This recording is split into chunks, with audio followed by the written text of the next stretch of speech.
E aí, tudo bem com você? Eu sou Miguel Alves. Nesse vídeo, vamos mostrar para vocês aqui, né?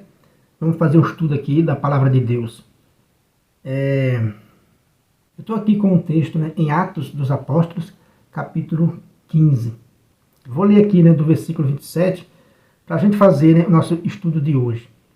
Para a gente ver a importância da palavra, né, escrita, né, da revelação divina escrita, e da revelação, né, transmitida, né, oralmente também. Transmitida, né, falada oralmente, de viva voz. Nesse texto aqui de Atos dos Apóstolos, vai esclarecer bem, né, esse assunto. A gente vê, se a gente ler um pouco mais, se a gente ler o contexto todo, a gente vai entender. Os apóstolos se reuniram, aquele concílio, né, de Jerusalém, os apóstolos, para decidir aquela questão que alguém saiu, né, e estava falando coisas que os apóstolos não tinham enviado eles. Estava falando sem autorização dos apóstolos. Então os apóstolos se reuniram, né, para enviar, né, pessoas de confiança com uma carta para confortar aqueles irmãos que tinham sido, né, perturbados, que tinham um espírito ali perturbado, né, por esses irmãos que sem autorização foi lá perturbar. E no versículo 27, a gente vai ler da seguinte maneira, né? A gente vai encontrar isso aqui, né? Ó. Nós enviamos, pois, Judas e Silas, eles também transmitindo de viva voz esta mesma mensagem. Ou seja, eles enviaram uma carta, né, que ia ser lida lá, e também ele disse, olha, Judas e Silas vão transmitir esta mesma mensagem, né, de viva voz. Transmitir essa mesma mensagem de viva voz. Não parece no texto que ele ia recitar a carta apenas, né, que ele ia ler a carta, né, apenas. Quando ele diz esta mesma mensagem, quando ele diz, né, esta mesma mensagem, me parece que é um todo, né, que é um todo aí, que é a parte que vai ser lida, a parte da carta, e a parte que vai ser transmitida, né, de viva voz, que não era apenas a leitura que não era apenas a leitura da carta, como a gente vê no versículo 31. A gente vê aqui no versículo 31, vai dizer, né, feita a sua leitura, alegraram-se pelo consolo que trazia. Veja, no versículo 31 está dizendo, né, que foi feita a leitura da carta. Então, os que receberam aquela carta ficaram alegres, né, pelo consolo que aquela carta trazia.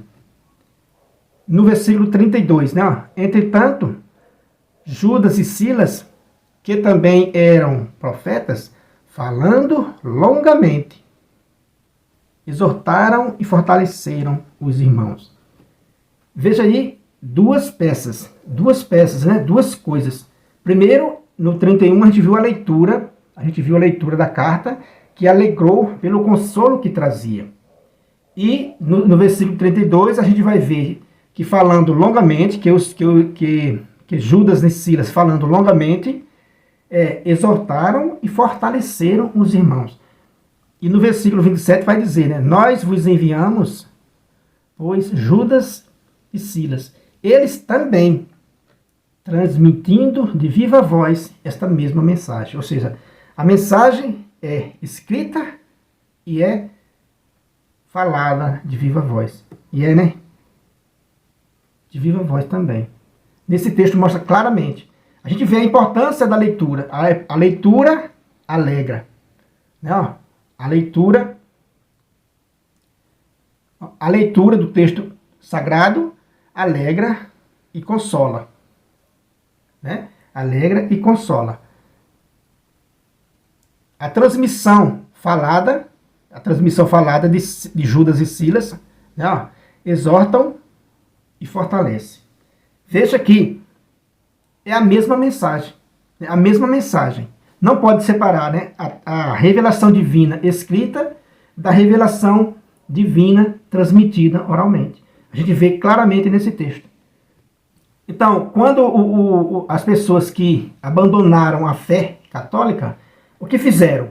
Ficaram com a revelação divina, né?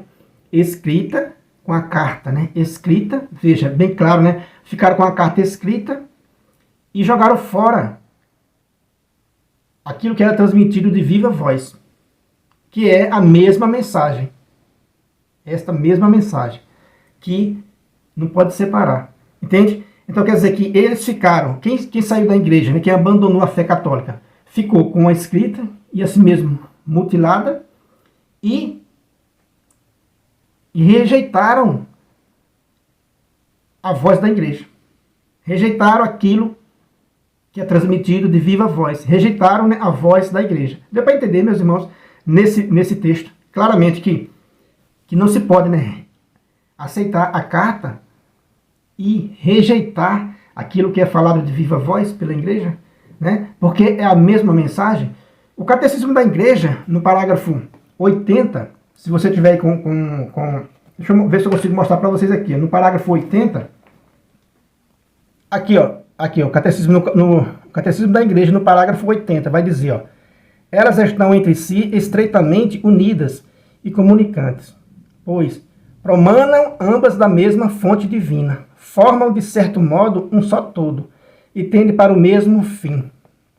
Tanto uma como outra tornam presente e fecundo na Igreja o mistério de Cristo, que prometeu permanecer com os seus todos os dias até a consumação dos séculos. Então veja, o Catecismo da Igreja coloca ela aí como um só todo. Não se pode separar. Então quando esses irmãos separados, né, jogaram fora a fala da igreja de viva voz, aquilo que foi transmitido de viva voz, eles mutilaram a mensagem de nosso Senhor Jesus Cristo, né? Eles mutilaram a carta dos apóstolos. Por quê? Essa carta dos apóstolos, que foi enviada pelos apóstolos, que a gente tem, que a gente está lendo, né? A Sagrada Escritura, ela tem que estar, né, unida com aquilo que foi transmitido oralmente pela igreja. Então, quando alguém tira o que foi escrito do contexto, do seu berço, né, digamos assim, tirar aquilo que foi escrito do seu habitat natural, que é o seio da igreja, a pessoa mutila a mensagem de nosso Senhor Jesus Cristo. Então, o que eles têm, na verdade, né, é uma mensagem mutilada, né, é uma mensagem rabiscada, mutilada, que não é a mesma mensagem. Não se pode falar que é a mesma mensagem, porque é mutilado, né? Eles aceitaram a escrita e abandonaram aquilo que eles falaram longamente, né? Abandonaram. No lugar da voz da igreja, ele colocou a voz deles. Cada um colocou a voz como bem queria. Entendeu, meus irmãos? Que loucura. Tiraram aquilo que a igreja transmite de viva voz, que é a mesma mensagem, e colocaram a transmissão deles, né? O livre exame das cartas dos apóstolos, né?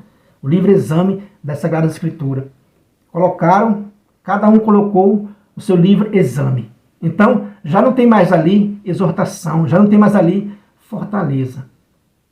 Usurparam, né, a carta dos apóstolos e colocaram a palavra de viva voz dele, da interpretação do jeito que eles querem. Deu para entender a gravidade das coisas? Cada seita, cada denominação colocou no lugar da transmissão de viva voz, colocou o que eles quiseram. Colocou o que eles quiseram. Então já não se pode falar, no caso deles, que é a mesma mensagem. Não é a mesma mensagem. Foi mutilada. E o apóstolo Paulo deixa bem claro, né, lá na segunda carta aos Tessalonicenses, capítulo 2, versículo 15, né? Ele vai dizer: guardai as tradições, tanto aquilo que a gente escreveu, quanto aquilo que a gente falou. Tanto, né, por escrito, como foi transmitido oralmente. Segundo Tessalonicenses, capítulo 2, versículo 15. Você que não conhece ainda, verifique na sua Sagrada Escritura. Que não se pode, né, jogar fora aquilo que foi transmitido de viva voz. Com o grave risco, né, de mutilar a mensagem. Já não se pode falar que é a mesma mensagem. Só é a mesma mensagem dentro do mesmo contexto. O texto sagrado que os apóstolos nos deixaram, só é a mesma mensagem no berço, onde aquela palavra foi escrita. Ou seja, no seio da igreja. ali se torna a mesma mensagem. Quando alguém tira, né, a Sagrada Escritura do contexto para negar a transmissão de viva voz e colocar aqui bem entender, essa transmissão de viva voz, coloca aqueles bem entendem, não existe um credo, não existe um magistério, não existe uma hierarquia, cada um interpreta ao seu bel prazer, essa mensagem, né, é mutilada. É uma mensagem mutilada. Como diz o catecismo da igreja, né? A escrita e a transmitida oralmente é um todo, forma um todo.